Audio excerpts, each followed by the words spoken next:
Assalamualaikum viewers, welcome to my YouTube channel Jain the healthier Pakistan.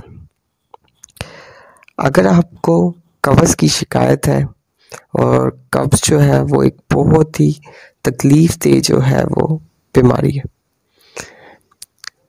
तो कब्ज़ के लिए जो टैबलेट मैं आपको बताने लगा हूँ वो है इजीलैक्स टैबलेट। इजीलैक्स टैबलेट जो है वो कब्ज़ के मरीज़ों के लिए बहुत ही ज़्यादा मुफीद है और इसके अंदर प्योर जो है वो नेचुरल इंग्रेडिएंट्स हैं। इसके अंदर मौजूद है सेनोसाइड ए एंड सेनोसाइड बी जो कि एक नेचुरल लैक्सेटिव है। तो अगर आपको कब्ज़ की शिकायत है और अगर आपने बाकी दीगर मेडिसिन इस्तेमाल कर ली हैं जैसे सिकिलेक्स या लेक्सोब्रोन वगैरह, तो इजीलैक्स की एक टैबलेट जो है वो कब्ज़ जो है वो कुशा है और जो है कब्ज़ के लिए बहुत ही ज़्यादा मौजू है।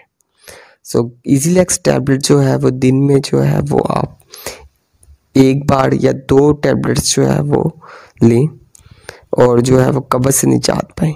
इसके अलावा जो कब्ज़ के मरीज़ हैं वो दूध जो है उसका इस्तेमाल करें ताकि जो है वो जो उनकी कब्ज़ है वो खुले, और कब्ज़ के लिए जो है वो इजीलैक्स टैबलेट को इस्तेमाल करें।